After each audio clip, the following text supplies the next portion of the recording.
आप देख और सुन रहे हैं अनवर शाहिद यूट्यूब चैनल।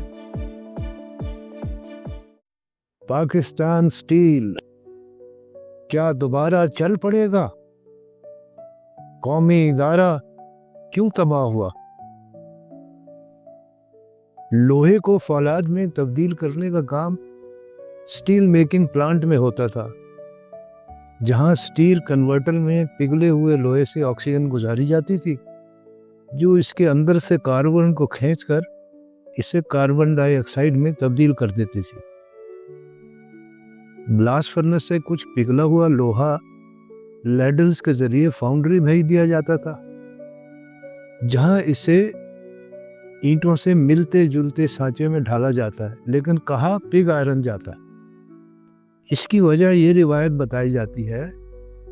कि यूरोप के किसी लोहार ने जब भट्टी में लोहा पहली दफा पिघलाया तो वो जमीन पर बह निकला। उसने ठंडा होकर जो टेढ़ी मेढ़ी शक्ल इख्तियार की वो पिग यानी सुअर से मिलती थी, चुनाचे तब से इसका नाम पिग आयरन पड़ गया। पाकिस्तान में बहरहाल इसे देगी लोहा भी कहा जाता है, शायद इसलिए कि देगें इसी से बनाई जाती हैं। स्टील कन्वर्टर से हासिल होने वाले फौलाद से दो किस्म की मसनूआत हासिल करने के लिए इसे दो अशकाल में ढाला जाता था। फौलादी चादरें हासिल करने के लिए इसे बर्फ की सिल से मुशाबे स्लैब की शक्ल दी जाती थी, और सरिये की तैयारी में इस्तेमाल होने वाली मसनू जिसे बिलेट कहते हैं, हासिल करने के लिए इसे ब्लूम की शक्ल दी जाती थी, जो छत के शहतीर से मुशाबे होते हैं। फौलादी चादरों की तैयारी के लिए स्लैब खुदकार निज़ाम के जरिए साथ ही वाक़े हॉट स्ट्रिप मिल भेज दिए जाते थे, जहां उन्हें एक दफ़ा फिर 1200 डिग्री सेंटीग्रेड तक गर्म करके इनकी मोटाई दर्जा बदर्जा कम करने के लिए इन्हें मुख्तलिफ साइज के बेलनों से गुजारा जाता था।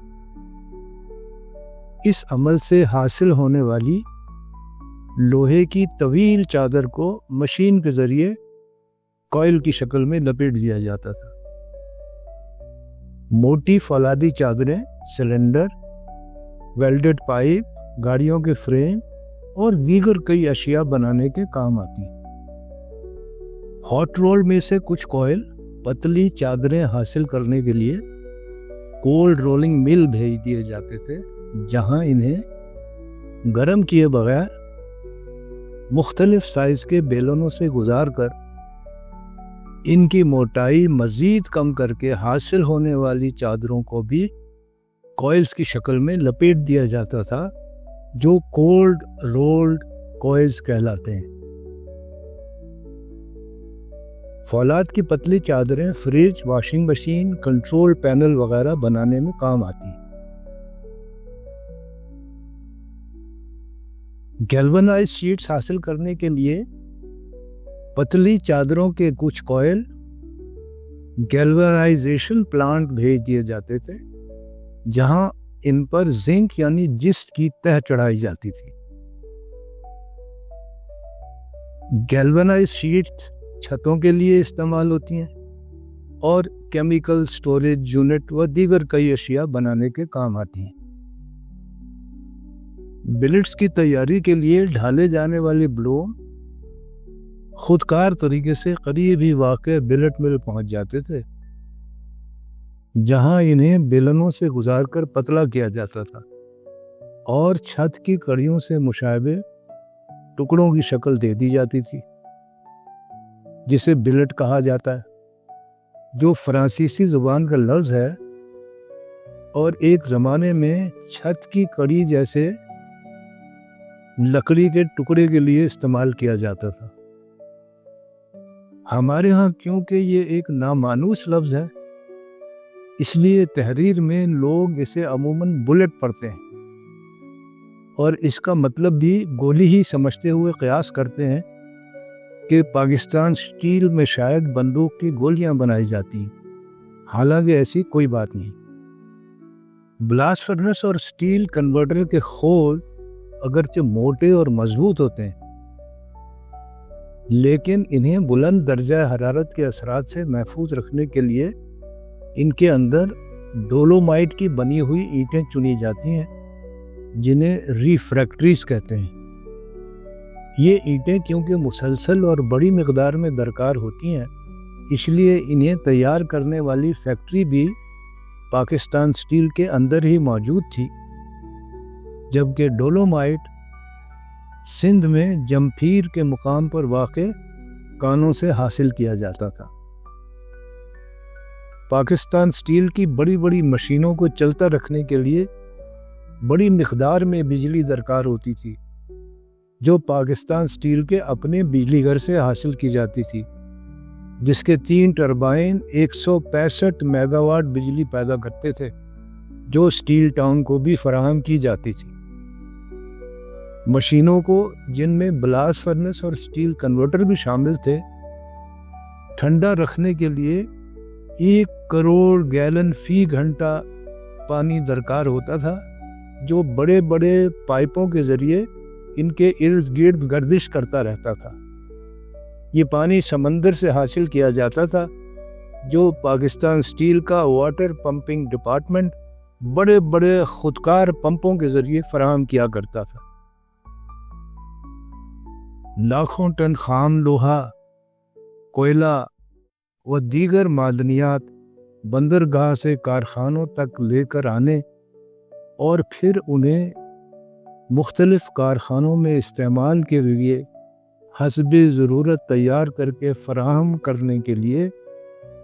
را مٹیریل پریپریشن پلانٹ کے نام سے ایک بہت بڑا ڈپارٹمنٹ تھا، جس میں استعمال ہونے والی 10 منزلہ اونچی یونیورسل مشین کو دیکھ کر ہی انسان روب میں آ جاتا تھا۔ پاکستان سٹیل کے اتنے بڑے بڑے اور اتنے سارے کارخانوں کی،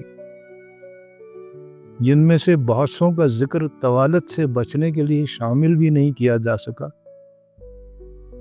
مرمت اور دیکھ بھال کے لیے ایک بہت بڑا سینٹرل مینٹیننس ڈپارٹمنٹ تھا، جسے استعداد کے لحاظ سے ہیوی میکینیکل کمپلیکس ٹیکسلا سے تشبیہ دی جاتی تھی۔ پاکستان سٹیل کے دور تک پھیلے ہوئے وسیع و عریض کارخانوں پر مبنی مربوط نظام فولاد سازی پر روشنی ڈالنے کا ایک مقصد تو ان لوگوں کی غلط فہمی دور کرنا تھا جنہیں کبھی پاکستان سٹیل دیکھنے کا اتفاق نہیں ہوا، اور وہ اسے ملک بھر میں پھیلی ہوئی ان سریا ملوں جیسا ایک کارخانہ سمجھتے ہیں، جن کے باہر زید سٹیل ملز یا بکر سٹیل ورکس لکھا ہوتا ہے، جبکہ پاکستان سٹیل کے مقابلے میں وہ چیپ پدی کا شوروا جیسی حیثیت بھی نہیں رکھتی۔ لیکن اس منظر کشی کا اصل مقصد بہرحال اس صنعتی سلطنت کی ایک تصویر پیش کرنا تھا جو سلطنت پاکستان کے نظام حکومت میں عدم استحکام کے سبب ہم نے بے دردی سے گنوا دی۔ اگلی قسط میں جانیے پاکستان سٹیل کی معرفت حاصل ہونے والا سب سے بڑا سرمایہ کیا تھا، جس کی بنا پر پاکستان سٹیل سے بڑی یوکرین کی سٹیل مل پاکستان سٹیل کے سپوتوں نے 12 سال چلائی۔